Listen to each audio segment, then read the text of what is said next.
Hi, this is Juliana Mitchell of Living Now Yoga, and this is a video I'm making for a particular loved one who's having some pain in, as they would describe it, one of their butt cheeks or one of their glutes. And based on what they've been up to and conversations between them and their PT, them and one of their doctors, we have reason to think it's simply from a tight piriformis, which is a muscle in the center of the butt cheek. And so that's actually not a full description of where the piriformis is, but anyway, it'll do for now. It's going to be a simple video of 5 exercises that might be helpful for somebody having a tight piriformis. That's my cat, Silas. And because this video is being made for a particular person, they have a very sensitive knee. So you'll see we're going to tread lightly and lovingly around knees here, which is probably always a good idea. So to that end, one of the exercises we're going to get to is going to be an ankle to knee shape. If, when you, whoever you are, welcome, glad you're watching, you try the ankle to knee shape, if you have any knee pain, try and modify it in the ways that I describe. And if the knee pain remains, skip the pose. So again, the ankle to knee poses are ones that you might end up choosing to skip. And or perhaps there'll be a way you can modify so that you do not have knee pain, but you do not want to tolerate knee pain. So a thing I want to say before we get to that point in the sequence, when you come to the ankle to knee portion of this video, we'll be lying down. All the poses today are lying down. There's going to be an ankle crossing over a knee. Now, the leg will be more or less straight. That's not my point for the moment. My point for the moment is to do with ankle and foot positioning. You do not want, when we get to that point, your foot to be pointed. You want your foot to be flexed. And you do not want, when we get to that point, your inner ankle narrow and your outer ankle long. You want long inner ankle and flexed foot. So that's what I have to say relative to that particular exercise, which we will get to at some point in the sequence. For today's practice, I would love you to have a comfortable place to lie down on the ground. That might be on a yoga mat, on a carpet, on a quilt you put on the earth. Please have a strap unless you realize that you don't need the strap. You might end up wanting a yoga block or something kind of 3-dimensional and chunky you can put under a knee. That could be books, that could be a rolled up towel, a bolster, and a cushion for the back of the head. So I want to invite you to come and lie on the ground in the following way.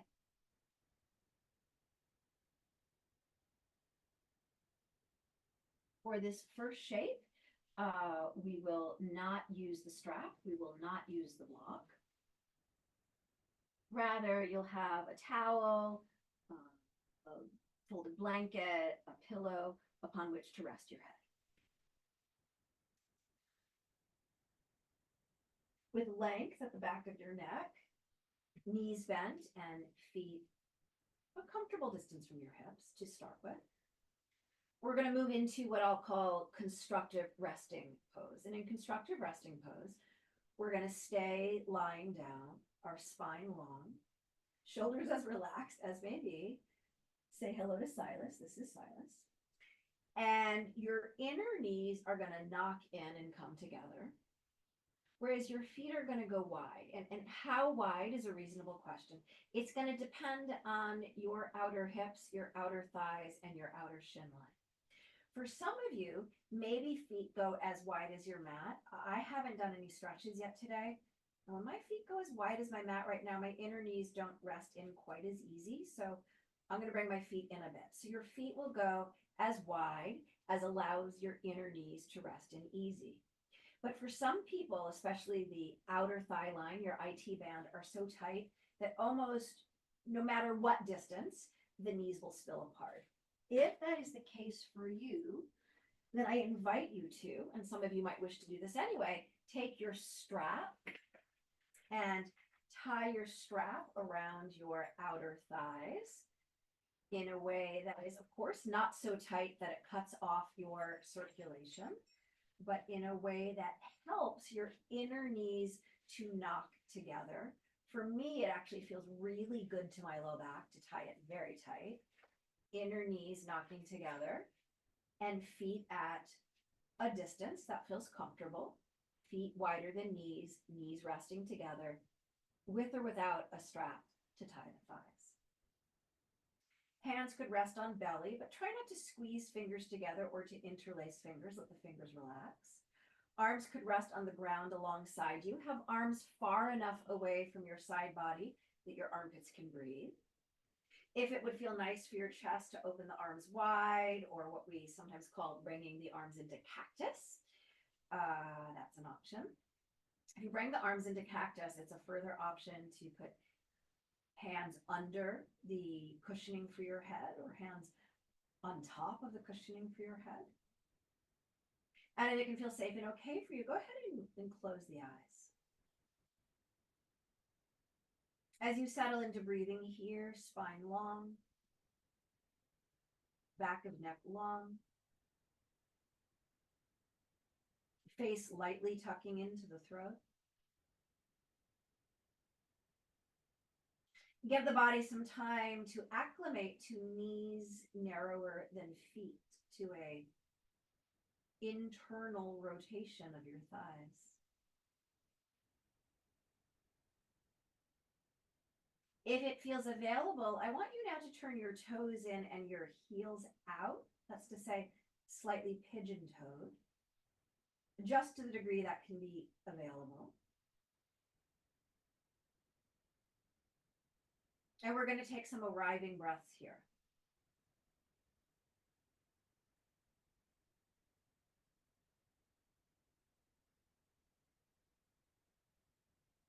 For those of you with very tight outer hip line, for those of you with many, but not all of the causes of low back pain, this might be a wonderful thing for you to do twice a day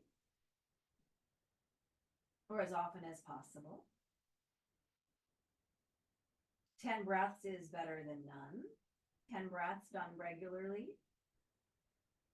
is beautiful. But maybe you set a timer and you rest here for 2 minutes, 5 minutes, 10 minutes. But for this sequence, let's just be here for a few more breaths. Let's be together in silence. I'll watch my breath. I invite you, if it can feel safe and okay for you, to watch your breath.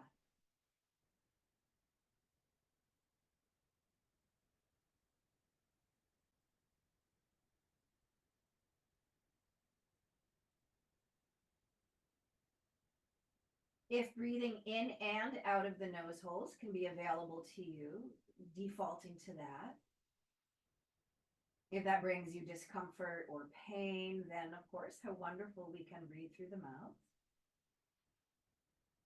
Or maybe the nostril path is stuffed. Great, breathe through the mouth, but if possible,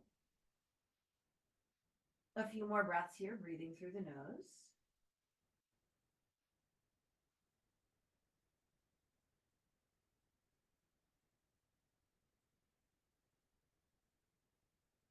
And then the next time you have each of inhaled and exhaled,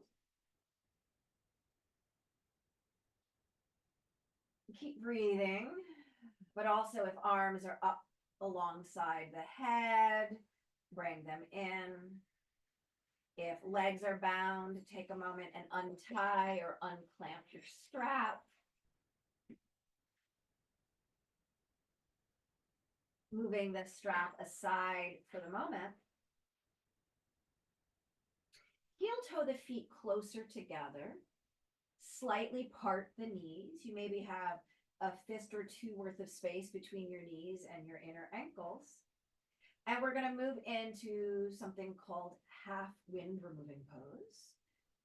In which case, go ahead and fold your right thigh in toward your torso. And for this, we'd love to keep the shoulders on the ground. If it's possible to interlace the fingers above your shin and keep your shoulders on the ground, hugging leg in, that's an option.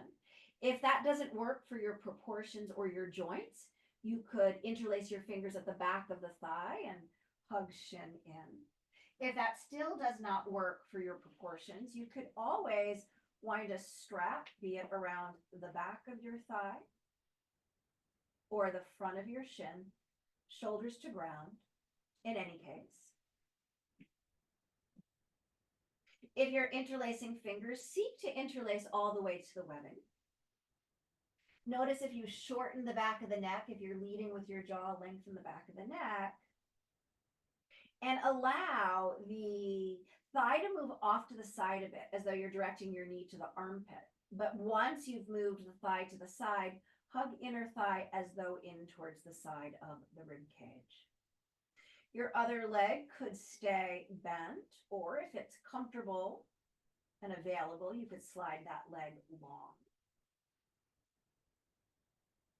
Notice if the bent leg's butt cheek is popping up off the earth. Can you gently dredge your butt cheek down towards the earth, even as you gently hug your knee in toward your armpit?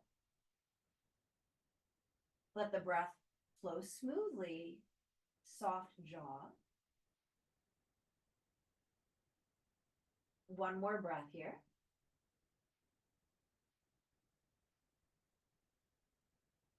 And then take a moment and just gently switch. You might readjust for a moment. Take a breath. And then hug the other leg in. Remember, you have options. One size fits all pantyhose is a myth. One size fits all yoga is a myth. If it's available to interlace fingers over the shin with shoulders on the ground without causing pain to your joints, go ahead. Opposite hand on top, if available, or back of thigh, or let the strap help you. As soon as you stretch other parts of the body, often the neck and jaw are overly generous to give their length to other parts of the body. Don't do it. Keep back of neck long, face bowed in lightly, even if that means you need to accommodate in some way relative to the hands to leg. Squeezing knee in towards armpit, as though you want the thigh to move past the rib cage, but then hug in narrow to side of rib cage. Your earthy leg could stay bent, or as with the first side, slide long. As you squeeze here, breathing here, don't force it, but find your edge of knee towards armpit, butt cheek towards earth. We're compressing the front of the hip joint, and you're lengthening your hamstring.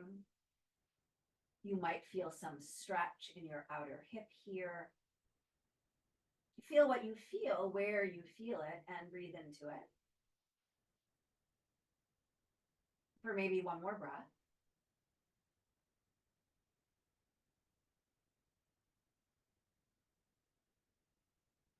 And gently take a moment and release it. We'll meet with knees bent, feet on the ground. Luxuriate in an in-breath. Luxuriate in an out-breath. We're going to move into a twist now. For your twist, some of you will want to block. You might even, as we play, discover that in future times you wish you had extra blocks or extra blankets. As you play with this sequence, you might decide or discover you want extra props. And your block will go off to the right side of your mat. Shift your pelvis a little over to the left, just like maybe a couple inches to the left. Notice feet to pelvis to head is cockeyed now. Lift up your knees, your shins, and keeping left shoulder heavy to the ground, drop your legs over to the right. Now, depending on how much tightness, how much range of motion, you might need blocks under your bottom knee or cushions under your bottom knee to drop the legs over to the right while keeping your left shoulder to the ground. Your two arms could fly wide. Your two arms could come to cactus. You might not feel you need a bolster under your bottom knee, but maybe for that top knee to rest down heavy, you need a prop between the knees. It's optional to take your nearby hand, your right hand, and hook your fingers at your outer left thigh near the knee, but then from there, release shoulder, release elbow, coming into your twist. You might find that that knee drops easily without the block there. Just make sure it doesn't pop your left shoulder up. You could keep nose in the center, or if your neck would like to look left or right, feel free to do so. Breathing here in this twist. If you know a different version of twist and that would feel good to you, go ahead and enjoy that now. And allow the breath to move slowly, steadily. Balancing ease with effort. For one more breath here.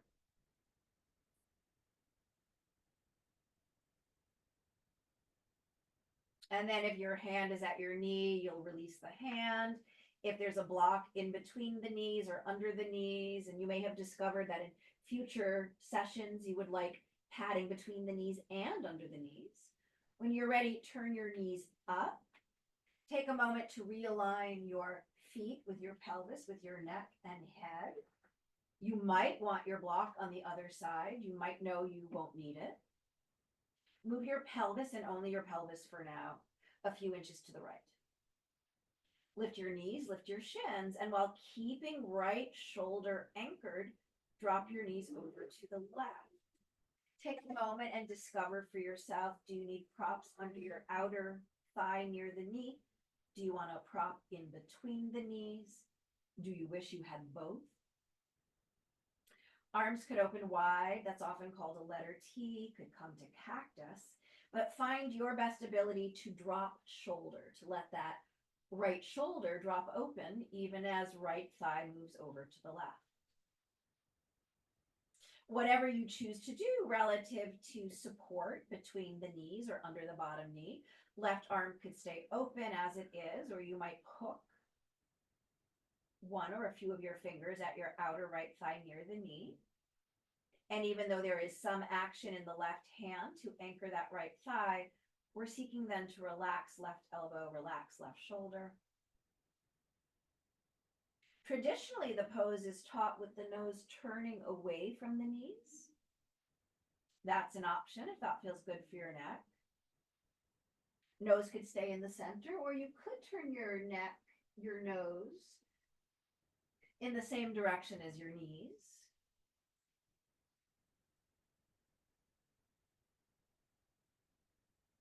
Give it a moment. We're working with some big, thick muscles in the hip, in the low back, in the front of chest. Give it time.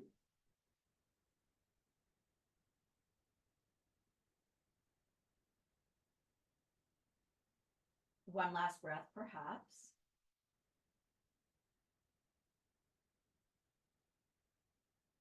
And then if your hand is at your thigh, you'll release it. If there's a block between your knees, move it off to the side. Turn your knees to the sky. Bring the hips into the center.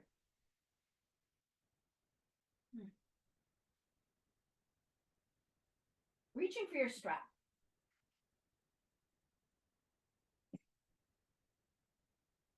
Take a moment to feel your two butt cheeks on the earth. Drop the two butt cheeks to the earth. And when I speak of low butt cheek, I mean the part of the butt cheek closer to the thighs. When I speak of high butt cheek, I mean the part of the butt cheek closer to the waist. Feel here the quality of dropping low butt cheek, the part of the butt cheek closer to the thighs. And then elevate your right foot and lasso your right foot. If possible, lasso that foot so that the strap goes beneath the toes above the arch of the foot. And from there, move in the direction of kicking your leg towards the sky. Not an audition for the Cirque du Soleil, right? I'm not interested so much in do you get your leg straight. I'm interested in length between the back of your heel kicking up and your right low butt cheek dropping down.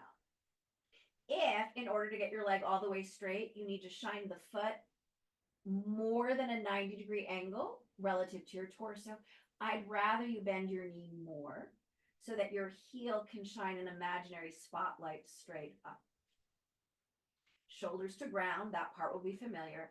Find a way of holding the strap where you're using as least effort as possible. But if it's within your comfortable range of motion to lengthen that leg more in the direction of straightness, okay. Try not to turn toes and knees out. Can your toes and your kneecap point in the same direction as your crown? Pinky toe side of the foot is drawn down faster than big toe side, and as with half wind removing pose, your other leg could stay bent or lengthen on the earth. Now you might stay here with your heel hovering over your hip joint, or maybe you'll slightly cross your right leg to the left. Only left hand now is going to hold the strap, if so. Toes and knees are going to want to turn open. Can you find a slight rotation in, slight of toes and knees, and then you're drawing down more on the pinky toe side of the foot. Always feel free to do less. Optional to rest the right hand on the ground or the belly, or, and this action can sometimes take a while to understand, using your right hand at your outer right hip to roll. By roll, I mean roll this way, to roll the hip away and anchor outer right hip down. So right low butt cheek at outer right hip is dropping down in resistance to the length away of the right heel. If you're feeling anything sharp, shooting, radiating, do less, do less. Less could mean bend knee more. Less could mean move leg over more. Maybe you disregard what I said about turning toes and knees and really finding your range of motion here. Maybe one last breath. And then release the lasso, foot to ground. If you lengthen the other leg, bring the foot to ground. We'll do the other side. Lasso your foot. You might have a very different experience in this side. Lengthen the leg. Let's differentiate between lengthen and straighten. And again, as you lengthen this leg, for some of you, shoulders will come in and you'll pinch the back of the neck, and that's not useful. Walk your shoulder blades down, back body. Hold the strap in such a way that shoulders drop. Heel hovering above your hip joint. Even if you need to bend the knee a lot more. Find a way of holding the strap where you can give a little tug, a little resistance across the mound of big toe and mound of pinky toe, but not such that there's clawing or gripping. Turning toes and knees to face the crown. Remember your other leg, now your right leg, could stay bent or slide long. Breathing here, can you dredge your low left butt cheek to the ground? Maybe you choose to stay here. Maybe that feels like your end range of motion for what we're playing with today. Or maybe you pass the lasso to the right hand, which is to say opposite hand, opposite foot. Helping the pinky toe side of the foot draw down faster than the thumb toe side of foot. I'm going to slightly turn my toes and knees in and slightly cross that left leg over towards the right. Maybe my left hand rests down on ground or belly, and maybe I make a C-shaped hand, wrap it around my outer hip and roll that outer hip away from my face at the same time as I anchor that thigh down, such that what I'm doing at the foot and what I'm doing at the hip are opposite directions. Feel free to do less in any of these actions. Listen to the body. I'm not opposed to your leg being straight-ish. Try not to go beyond straight. And try not to lift low butt cheek. Drop low butt cheek. Keep back of neck long. Breathe into your sensation. Mouth is soft. One more breath here. And then take a moment and release the strap. Both knees bent. Maybe you want to kind of draw circles around your sacrum, the low back, by rocking knees a little bit. Maybe you want to hug your knees in. Same thing. Maybe you'll trace a circle around the low back. see what feels good. You might even do a little windshield wipering that can massage out the back of the butt cheek and the piriformis, a little of the outer hip. This alone, for some, might feel really good and useful. This could be its own practice, something you choose to do once or twice a day. Now, for our final exercise, before we just take some concluding breaths, we're going to move into an ankle to knee. And I just want to remind you of the ankle and foot business I talked about in the very beginning of the video. What I'd like you to do to begin with, and those of you who know your ankle to knee, sky facing pigeon, you might not need to go through all these steps, or maybe after you've watched the video once and you do it in a future time, you might not need to go through all these steps, but especially if you're working with a sensitive knee, I'd love you to go through these steps. So put a block underneath the back of your left knee. Notice it's more at thigh knee than calf knee. I just moved my leg out of the way so you can see it. You don't need to put your right leg in that position. With a bend in that left knee that is supported, go ahead and lie back, supporting the back of the skull, shoulders soft, and then bring a bent right knee open to the right. You're going to pivot your thigh open. And remember, we're not pointing the foot, we're flexing the foot, and we're not closing inner ankle, we're opening inner ankle. Cross your outer right thigh at your knee and energetically press your outer thigh away from your face, your outer right thigh. If that's feeling like it's painful for your knee, this just isn't your exercise. Please just go forward to the end, to the resting exercise. And or as we do this, you might choose to do any other exercise of your choosing. Maybe you deepen the bend of that left knee, putting the block at a higher height or getting the block out of the way and just stepping the left foot in closer.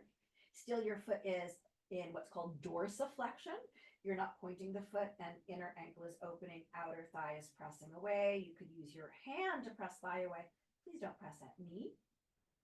Some of you might, with arms just resting anywhere, fold that left leg in deeper to the body. You don't have to hold that far away leg, but some of you might love holding that far away leg at the thigh or the shin. And if due to your unique proportions and ranges, you want to use a strap to hug in that far away leg, you're welcome to do so. If you're hugging in the far away leg with a strap or with your hands, maybe your right elbow can press your right thigh away, even as you hug in left thigh and bring your right ankle, whatever amount closer to you. So again, hands directly or via strap might be involved, or maybe arms are relaxed, maybe foot is to the ground.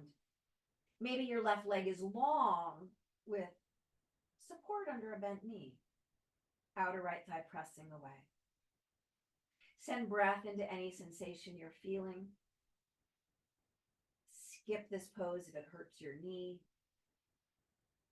One last breath. And then, dear yogis, let's do the other side, right foot to earth. Let's go through the steps again, unless you know you don't need it. Support under the back of the right knee. More thigh knee than shin knee. Lying back. Take a moment to support the skull. Shoulders out of ears. Dorsiflex that foot. Rotate thigh open. Rest outer ankle at the thigh near the kneecap. Not on the kneecap. Don't press against the kneecap. And for some of you, this alone might feel like quite a range of motion. Outer left thigh is rolling towards the earth and pressing away from your face. If that action feels like too much, just do a little less or whatever amount less of that action. You could lie here and breathe here. You could skip the pose. If you feel you want to play with a bigger range of motion, maybe you bring the foot in a little more and put the block at a higher height, or maybe you bring your foot in closer to your butt cheek to whatever amount. Regardless, outer thigh is pressing away, foot is dorsiflected, open inner ankle. Maybe left hand presses against inner thigh. The result is to move the knee away, but don't press against the knee, please. Again, optional to hug back of thigh, to hug front of shin. Consider alternate interlace of hands. Feel free to use a strap. If you're hugging thigh or shin in, whether with hand or strap, maybe nearby elbow, left elbow nudges left thigh away at the same time as you hug shin in toward collarbone. Taking your time, breathing here. Maybe one more breath.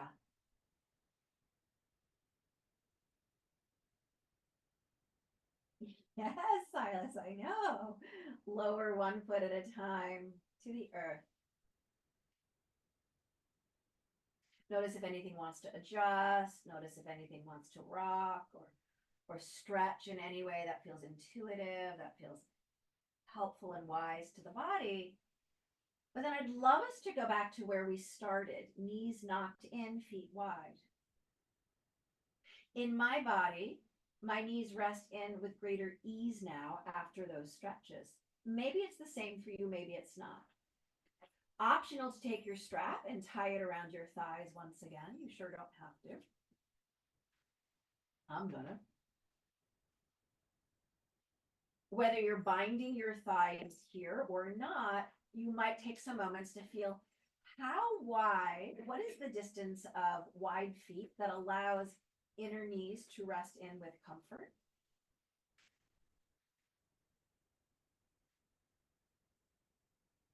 For those of you strapping, in many instances, the tighter strap will feel better, but play with that. Toes in, heels out if available, and just let yourself find a position of arms that feels comfortable, restful, opening. I invite you to close your eyes if that feels safe and okay.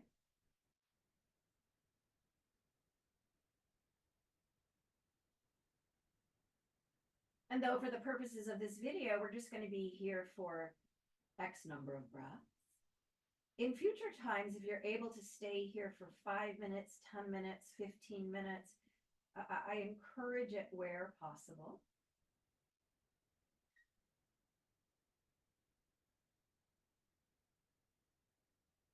Give the body permission to rest.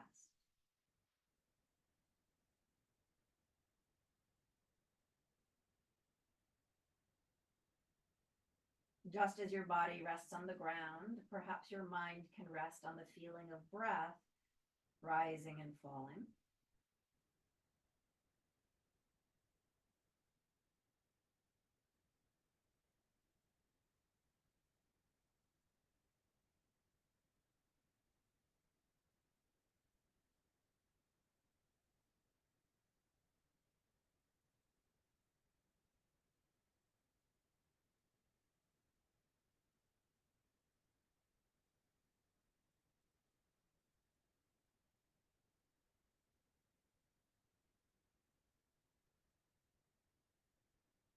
Relaxing the mask of your face. Allow the breath to move in the belly and feel the movement of breath in the belly.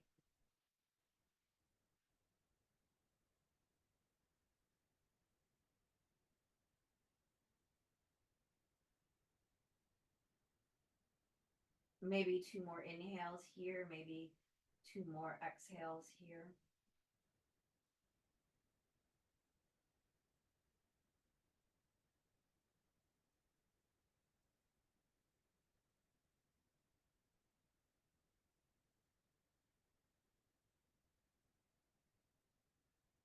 If staying resting here longer will serve you, I'll love that you do that for yourself. Otherwise, the next time you each have inhaled and exhaled, heel toe your feet closer together. Softly roll to one side or the other. If the legs are bound, you might find your simplest way to take that strap off. It might feel as simple as removing a pair of shorts, or you might untie and unbind. If it can feel okay for you, take a few breaths just simply lying on your side.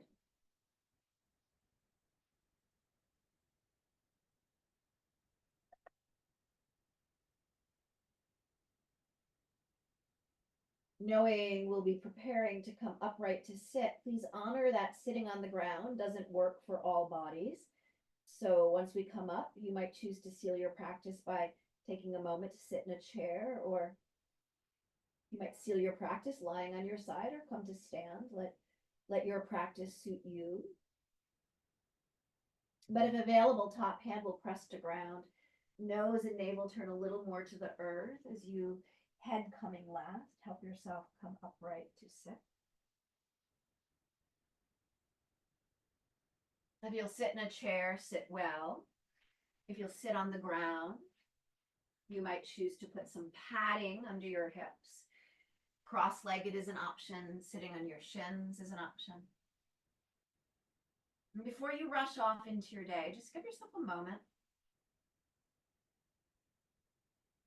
to witness the energy residue left on your body mind from that time in those shapes, yoga asana. To honor the time, the effort in your yoga practice, and also to honor yourself for being you, exactly you. You might seal your practice exactly as you are with a single breath, or perhaps if you're seated, you'll bow any amount over your lap, any amount to the earth, sealing your practice today.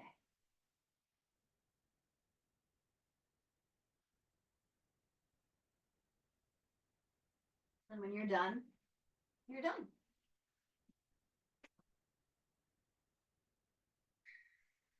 Thank you, dear yogis. Such a blessing to get to share my love and respect of yoga with you. I wish you a beautiful day.